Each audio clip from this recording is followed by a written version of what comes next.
Okay, so 10th standard students, a very good morning, and this video as of now I told you that this will be a recap of your previous video. Previous video means the chapter fully, okay, because this chapter is very important, and as per my knowledge, if you have a good concept, you can write by seeing what are the functions of WTO, what are the advantages of globalization. If your concept is clear, there is no need to see the notes also. You can write it yourself if the concept is there in your mind. Okay, so what is this globalization of this one? Business, the International Monetary Fund, IMF, has defined globalization as the growing interdependence, economic interdependence of the countries worldwide through increasing volume and variety of cross-border transactions in goods and services and of international flow, and also through the more rapid and widespread diffusion of technology. All the countries have several types of technologies, modernizations, everything is there. But if each and every country can get the good and better things of each and every country, it will be very fruitful for them, and this is the main concept of your globalization. So what is this globalization? Globalization means doing business cross border, means crossing the border you can do the business, and so that everybody, if you are doing a business, means the country who is doing the business with other country, both the countries will get beneficiary. Okay, because good products at cheap rate, competition is more due to this globalization. People think that people are in a competition and they always know that customers are there who prefer only good products at cheaper price. It's not okay. Good products at high price, it is available in all the country, but good products at cheaper price, how a company can give? Only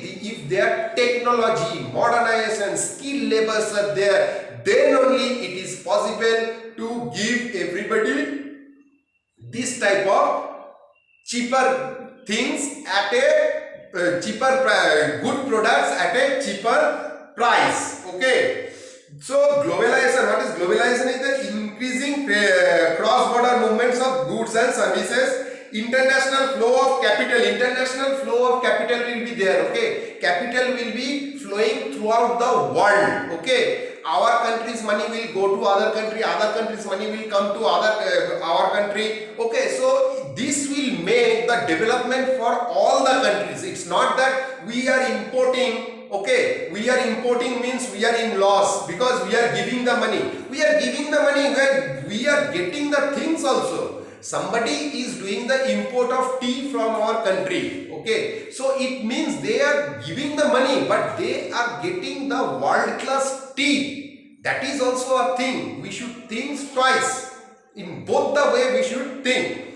Okay, and then formation of one worldwide market by obtaining resources, different sources at cheaper market rate. Okay, one worldwide market means I know if I go to sell a soap, okay, worldwide, I should know what are the prices of other soaps and what are the commodities they are using, or what are the materials they are using for that one. It may be neem soap, it may be a moisturizing soap, whatever, but that particular soap, what is the price of other country, what the quality they are maintaining. If I can maintain that quality and if I can sell it for 1 rupee less also, there will be a great demand. Okay, this is the competition.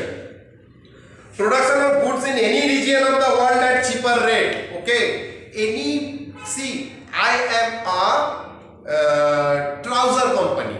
Okay, I do the manufacturing, means I am a brand. This one, I am, see, you can take the Allen Solly, Pan America. These are the companies outside India, means they are companies from USA and Italy. Okay, La Italia jackets are very famous throughout the world, but the leather what they are getting, that leather they are getting from India only. Okay, they will get the raw leather and then they will process it and afterwards they will put the stamp because that brand is having a name. Suppose now if we go to a shop, okay, what happen if we need cold drinks? If we get a local cold drinks, same quality also, okay, like Coke only, but we will prefer only, no, I will go for Coca-Cola or Pepsi because they are the brand, okay. But from where they see, maybe they are also using the laborers, this local company, they are also using the laborers, okay. They are having this one, they are using all the infrastructure what they are also using, but that brand name, that becomes very much important for the selling of the product. So production of goods in any region of the world at cheaper rate, they get the leather from India. Why?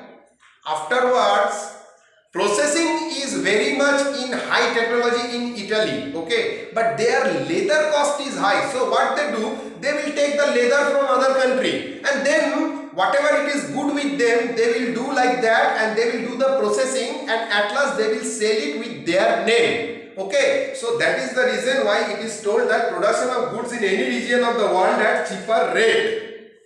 Globalization means the speed up of the movements and exchange of human beings. People are going from our country to other country, okay, not only for study, for jobs, okay. So employment facilities, goods and services, capital, technology, cultural practices all over the world. Cultural practices, I told you, in outside India, our singers are going and they are singing the Hindi songs, okay. Then it means that cultural practices are being done all over the world. So classification what we got the political globalization, social globalization and economic globalization. So political globalization is the amount of political cooperation politically when we are doing the political affairs with other countries. When we are doing the social affairs with other countries, it is social globalization, and when it comes to the economic, means business we are doing, then it becomes economic globalization. Factors also we have gone that refers to the worldwide phenomena of technological, economical, political and cultural exchanges brought about a modern communication, transportation and legal infrastructure as well as the political choice to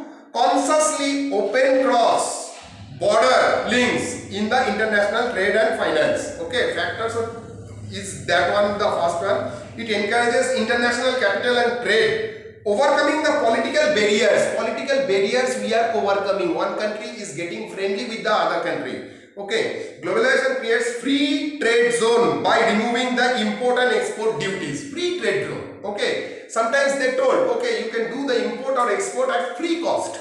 Okay, these are the things for the factors. Then you should go for the characteristics of the this one, globalization. What are the characteristics? The main characteristic is that it creates international trade. This is the main characteristics. Okay, increase international trade at a faster rate for the growth of world economy. If world economy is increasing, means at any place the country's economy, means the individual country's economy is also increasing. Okay, increase the international flow of capital including foreign investment. Foreign investments is there, means the money from other countries are coming to our country, means our GDP will be raising. Once the GDP will be raising, automatically the economic growth for a country will happen. Now we will go for the advantages and disadvantages. Advantages, main advantage is that we can do the business globally,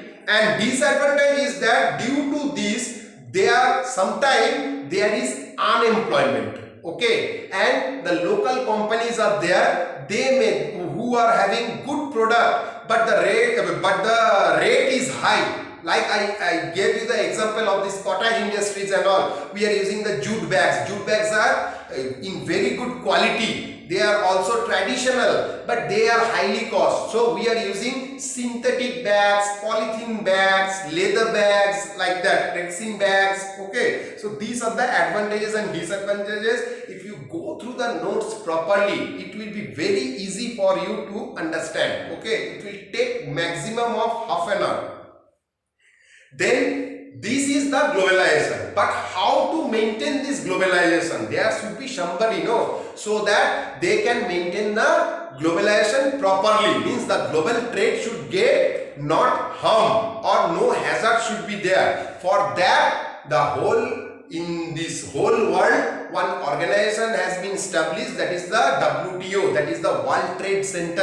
And what this World Trade Center's work is, they are the regulatory organization who regulates the trade among all the countries of the world. Okay, they monitor that all the agreements what they have signed or all the rules and regulations what they have imposed, so that other countries have to maintain, they are maintaining properly or they are not maintaining. If not maintaining, they will give some punishment. Punishment means they will do the blacklist. They will first give you this one warning, and after that they will be giving you the blacklisting. Blacklisting means you are not able to do business anymore, or they will suspend you for 3 years. Means 3 years it is not possible for that company, that country to make business with other countries. Then we have gone to the major functions. What are the major functions? What are the functions? Means what they are doing. What they are doing. See, these three are no. These are the things. What is World Trade Center in introduction also? What is their function, aim? All are almost same. Something is different. Okay. So whatever the questions will come, you people will be able to write that thing. Okay. Just in the last two videos, we have done the WTO aims and WTO major functions. Okay. It attempts for reducing the taxes in international trade, so that the companies will be stress free to do the business. If I am earning a profit of 100 rupees and out of that if I have to pay 60 rupees as the trade duty, then the company will be feeling that most of the money of my profit I am giving to the other countries trade duty. So the WTO always attempt to reduce. Their function is to reduce the import and export duty, so that the companies will be feel free to do the business with other countries, and so that they can make more profit also. When they can make more profit, they will do the business more easily. Excuse me. Okay, then to increase the transparency of decision making process. Transparency will be there for decision making. Okay, then WTO aims, they aims at the aim is, see, in the aim one part I have mentioned that you should mention that they aim means it is also a center of economic research and analysis, seeing all the disputes, seeing all the portfolio or scenarios of all the countries company, how they are doing the business. They make research to make more development and making it stress free, so that the countries, all the countries can do it more better and better. Okay, they always focus, they always monitor their agreemental issues, and also what they do, they with all this experience, no, they develop and they want to do that more betterment for the